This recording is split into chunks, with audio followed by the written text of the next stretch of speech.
Hello bass family and welcome to Everything Bass. Today we're moving on with Slap Groove 13 and that's what it is.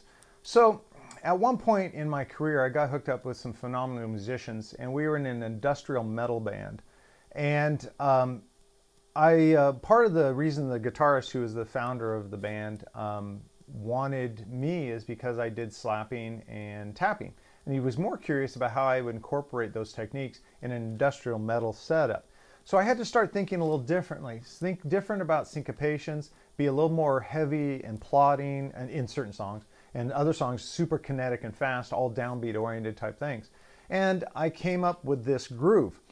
And I really like how it sounds, and it's actually quite simple. So let's just get right into it. Again, if you're a Patreon subscriber, if you can go to the post marked Slap Groove 13 and download the sheet music. It's in standard notation and it's in tab, so you'll be able to follow along.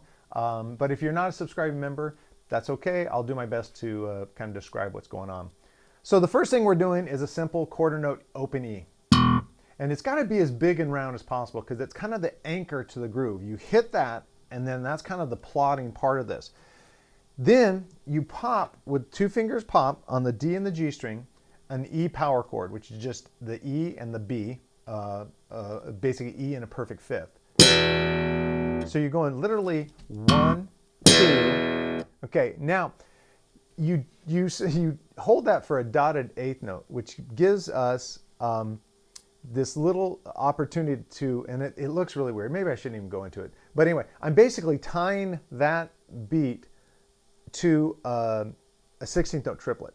So I'm going like this. I'm going, and then I do a quick rake where I just kind of do muted. I pop the D and I pop the G and I come down again on the E. So that sounds like this. Okay? Really slowly. Okay, you got that? I realize going heavy into the rhythmic counting wouldn't mean a lot to you if you guys haven't studied sight reading, so just try to get that feel down where it's 1, 2, and 1. Okay? Now that action, just what I played, is you do that kind of 3 times, well 2 times in its entirety. You go, bump,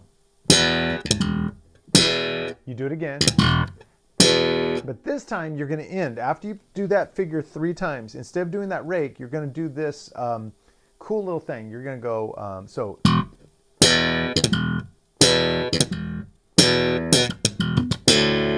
Now let's break that little turnaround.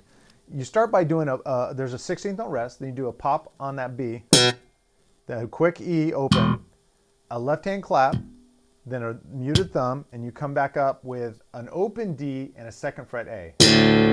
That's kind of resolving, kind of giving it this heavy landing spot. So that is, yeah. And those first 4 actions are all 16th notes. It's just.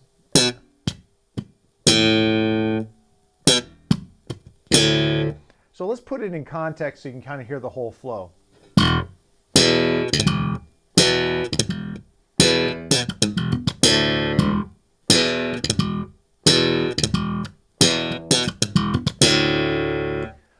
I love this groove, and I think there's a lot of possibilities you could go with it. At least the idea. So I'm trying to show you guys examples, but really I don't want you to stop there. Like, get this under your hands, see how it feels, listen to it, see if you can get that kind of heavy slap sound, that more of a metal type sound as opposed to a funk sound. But then what can you do with it? You know, how can you play off of a simple thumb and a power chord? You know, going around.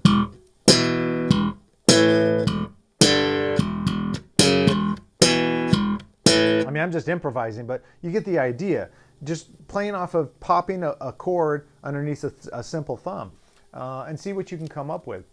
Of course, if you do come up with something cool, I'd love to hear it or see it, so you can always share that. Probably the best way is to you know, kind of join our family on Facebook. We have a great Facebook page called Everything Bass with Dale Titus. It's growing really crazy fast, which I love. You know, and just follow it. Just go search Everything Bass with Dale Titus, hit follow, and post. Say, hey, I just watched Slap Groove 13. Here's a variation I came up with. These things just feed me, and I think everyone loves seeing them. So, so don't hesitate. Be bold and we'll be kind. And anyone who's not kind will get a swift talking to. Because we're a supportive community, man. That's what it's all about. Bass players helping bass players. Steel sharpens steel. All right. So Slap Groove 13. What do you think? Comment below. What do you think about this kind of slapping? Is it something new to you? Have you done something better? Can you, is there another artist out there? Maybe you can put a link to a YouTube of them playing it that you like. I mean, this is what it's about. It's not all about me. It's about us sharing ideas, because I know then I'll become a better bass player because of what you guys put up there. I love it. So let's go on to our Encore item. And this is, I have a big reason for this one. Obviously my Encore items have a tendency to really focus on bass players. But a couple times I've shown you works from people who aren't bass players that really influence me. And today's is Jordan Rudess's solo album, Rhythm of Time. And that was released in 2004. And of course, Jordan Rudess is the keyboard player, most notably known from Dream Theater. Also played with the Dixie Dregs, I believe, or I think at that time they were just the Dregs. Anyway, he's just absolutely one of my favorite musicians in the whole world. I just love his dedication to his craft. He's also so open-minded. Like if you listen to his solos, he puts in honky-tonk piano, classical things, atmospheric stuff. I mean, he just doesn't limit himself within narrow view of what music can be, and that's inspired me. And that's why I checked out this solo album and it blew my brains out. It was incredible. It is an incredible album. Now, it's funny. This is how much I'm a fan of Jordan. And also, Jordan is amazing at imitating guitar solos, bass lines and things. So it wasn't until later that, actually prepping for this video, where I did a little bit of research on the album, make sure I could get some cool things to tell you about it, that it features Dave LaRue on bass. I mean, amazing, amazing, great. And then Rod Morgenstein on drums. So Dave LaRue, really famously played with Steve Morris, and of course has done other things. Played with Dream Theater's guitarist when he did the G3 tour, but also Rod Morgenstein was in the Dixie Dregs and the Dregs, and then later with Winger and stuff. And Rod's one of my favorite drummers. I've seen him play a couple times, and one of his live solos I saw at the Long Beach Arena was just an amazing experience to see. So you have this amazing rhythm section. Dave LaRue, Rod Morgenstein, a ton of guest guitars, but oh my gosh, I mean, holy cow. The Time Crunch, Screaming Head. There's two songs though I want you to listen to and this is part of the thing, is I developed new slap ideas by listening to Jordan's left hand on his keyboard playing on these tracks, which is What For, and For is spelled out F-O-U-R, super funky, and then Ra, R-A.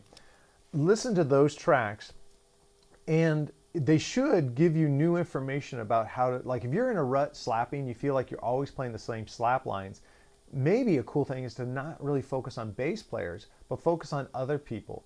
I remember one point, Joe Diorio, who was a jazz legend, amazing guitar player, told me that I should study tap dancing. And I did, because he thought tap dancing would give me new ideas for slap. And sure enough, he was absolutely correct. Those two songs, What For and Ra, gave me new ideas for slap, about syncopations, about power. So it's a perfect matchup for Slap Groove 13, because yes, it's syncopated, and yes, it's funky, but it's not funky in a funk way. It's funky in a progressive rock way. This album's great. I highly recommend. I think it's phenomenal, and hopefully you guys will enjoy it too. Okay, Slap Groove 13, and we have Rhythm of Time by Jordan Rudess. Let me know what you guys think. At the time of recording this, we're about a month in on the whole coronavirus situation, and I really, really, really appreciate you guys hanging with me, and I want this community to be an outlet. If you are, hopefully you're all sheltering at home and being safe, but if you find yourself just kind of stagnating, you're climbing the walls a little bit, dig deeper into bass. I mean, try these lessons out. Go through them. I have over 100 videos posted. Become a monthly subscriber. It's only $8 a month. But you can then download all of the printed materials. And I've said before, I print everything in standard notation and in tab, unless it's sight reading. Because sight reading, you don't want to have tab there. But so yeah, check it out. Hopefully some of you are seeing this well after the coronavirus. We're all now back to our normal lives. But again, hopefully these videos can be a good addition to your practice schedule, give you new things to practice, new things to think about, like listening to Jordan's playing and letting it inform your bass playing, and also being part of the community. Join us on Facebook for that. And comment down below. So please subscribe to the channel if you haven't already. Those subscriptions are the thing that just make me so happy. Hit the like. That really helps with the whole YouTube system. And of course, hit the little bell icon and you can be notified every time I upload videos. Thank you guys so much. It means the most to me, and I'll see you at the next video.